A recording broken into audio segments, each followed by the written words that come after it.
আসসালামু আলাইকুম, welcome back to my channel Zayan's mom cooking world.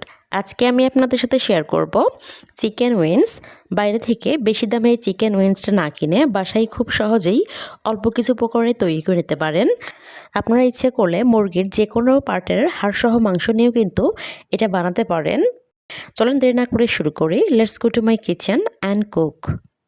এখন একটি মিক্সিং বোলে নিয়ে নিচ্ছি চিকেন উইংস। আমি এখানে নিয়েছি প্রায় 1 কেজি পরিমাণ চিকেন উইংস। এখন এর মধ্যে দিয়ে দিচ্ছি 1 চা চামচ রসুন বাটা, দিয়ে দিচ্ছি 1 চা চামচ আদা বাটা, দিয়ে দিচ্ছি 1.5 চা চামচ লাল মরিচের গুঁড়া। ঝালটা আপনারা বাড়িয়ে কমিয়ে নিতে পারেন, যে যেরকম ঝাল খান সেই অনুযায়ী। এখন দিয়ে দিচ্ছি 1 চা চামচ জিরার গুঁড়া, দিয়ে দিচ্ছি 1 চা চামচ গোলমরিচের গুঁড়া। এরপর দিয়ে দিব 2 চা চামচ সয়া সস। এরপর দিয়ে দিচ্ছি স্বাদমতো লবণ। এখন আমি খুব ভালোভাবে চিকেন উইংসগুলো মশলাগুলোর সাথে মিশিয়ে নিব। আপনারা যদি আমার চ্যানেলে নতুন হয়ে থাকেন প্লিজ সাবস্ক্রাইব করবেন। আমি মাখিয়ে নিয়েছি।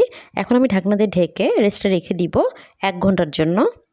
এখন আমি একটি মিক্সিং বোলে নিয়ে নিচ্ছি হাফ কাপ ময়দা। এখন দিয়ে দিচ্ছি হাফ কাপের অর্ধেক কর্নফ্লাওয়ার। আপনারা ময়দা যতটুকু নেবেন তার অর্ধেক নেবেন কর্নফ্লাওয়ার। এখন দিয়ে দিচ্ছি 1 চা চামচ গোলমরিচের গুঁড়া। এরপর দিয়ে দিচ্ছি 1 চা চামচ লাল মরিচের গুঁড়া, দিয়ে দিচ্ছি স্বাদমতো লবণ। এখন সবগুলো উপকরণ খুব ভালোভাবে ময়দার সাথে আমি মিশিয়ে নিব। মিশিয়ে নিয়েছি। এখন ম্যারিনেট করা চিকেন উইংসটা ময়দার মধ্যে আমি এভাবে কোট করে নিব। এভাবে কোট করার পরে এক্সট্রা ময়দাটা আমি ঝেড়ে নিব। একইভাবে আমি সবগুলো চিকেন কোট করে নিব। এখন চুলাতে একটা প্যানে কিছুটা পরিমাণ তেল গরম হতে দিয়েছিলাম। হালকা গরম হয়ে আসলে আমি একে একে চিকেন উইংসগুলো দিয়ে দিব। সবগুলো দিয়ে দিয়েছি। আমি কিছু সময় ভেজে নিয়েছি একটা সাইড। এখন আমি উল্টে দিব। আমার সময় লেগেছে 5-7 মিনিটের মতো। আমি একটা সাইড ভেজে নিয়েছি। এই সাইডটা আমি 5-7 মিনিটের মতো সময় ভেজে নিব। তো আমার 5-7 মিনিট সময় ভেজে নেওয়া হয়ে গিয়েছে। এখন আমি একে একে সবগুলো তেল ঝরিয়ে তুলে নিচ্ছি। পরের ব্যাচটাও আমি একইভাবে ভেজে নিচ্ছি। চিকেন উইংস তৈরি করার জন্য এখানে একটা সস বানিয়ে নিব। এর জন্য দিয়ে দিচ্ছি 2 টেবিল চামচ সয়া সস, আর দিয়ে দিচ্ছি 2 টেবিল চামচ টমেটো সস, দিয়ে দিচ্ছি ওয়েস্টার সস 1 চা চামচ। আপনাদের হাতে ওয়েস্টার সস না থাকলে নাও দিতে পারেন। এখন আমি দিয়ে দিচ্ছি 1 চা চামচ চিনি। এরপর দিয়ে দিচ্ছি 1 টুকরো লেবু আমি চিপে রসটা বের করে দিচ্ছি। এখানে 1 চা চামচের মতো হবে। এখন দিতেছি চিলি ফ্লেক্স প্রায় 1 চা চামচের মতো, দিয়ে দিচ্ছি স্বাদমতো লবণ, দিয়ে আমি এখন মিশিয়ে নিব। সসটা আমি বানিয়ে নিয়েছি। চুলাতে একটা প্যান বসিয়ে এর মধ্যে দিয়ে দিচ্ছি 1.5 টেবিল চামচ বাটার।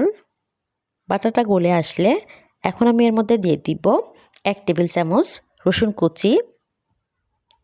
রসুনটা আমি বাটারের মধ্যে কিছুক্ষণ ভেজে নিব হালকা করে। হালকা ব্রাউন করে ভেজে নিয়েছি। এখন আমি এর মধ্যে যে সসটা রেডি করেছিলাম সেটা এখন দিয়ে দিচ্ছি। এখন একটু নেড়েচেড়ে মিশিয়ে নিব। এই পর্যায়ে আমি এখন কিছুটা পরিমাণ পানি অ্যাড করব। আমি যে পাত্রে সসটা মিশিয়েছিলাম সেটা ধুয়ে একটু পানি দিয়ে দিয়েছি। এখন আবার একটু মিশিয়ে নিব। আমি প্রায় 3-4 মিনিট সময় আমি এটা জাল করে নিচ্ছি। জাল করা হয়ে গিয়েছে, দেখতেই পাচ্ছেন ঘনত্বটা চলে এসেছে। এই পর্যায়ে আমি যে চিকেন উইংসগুলো ভেজে রেখেছিলাম সবগুলো দিয়ে দিয়েছি। এখন আমি সসের সাথে খুব ভালোভাবে মিশিয়ে নিব। চিকেন উইংসগুলো যেন সবগুলোই কোট হয়ে যায় এই সসের মধ্যে। দেখতেই পাচ্ছেন আমার চিকেন উইংসটা কিন্তু প্রায় হয়ে গিয়েছে। আরও 1 মিনিট সময় আমি একটু নেড়ে ছেড়ে ভেজে নিব, তারপর নামিয়ে আপনাদেরকে দেখাচ্ছি। একটা প্লেটে আমি এখন সার্ভ করে নিচ্ছি চিকেন উইংসগুলো। চিকেন উইংসগুলো আমি সবগুলো নিয়ে নিয়েছি। এর উপরে এখন আমি কিছুটা পরিমাণে সাদা তেল ছিটে দিচ্ছি। আপনারা ইচ্ছে করলে চিকেন উইংসগুলো যখন প্যানের মধ্যে সসে কুক করবেন তখনও দিতে পারেন। আমার ভিডিওটি ভালো লাগলে প্লিজ লাইক কমেন্ট শেয়ার করবেন। আর যারা আমার চ্যানেলে নতুন তারা প্লিজ আমার চ্যানেলটা সাবস্ক্রাইব করবেন।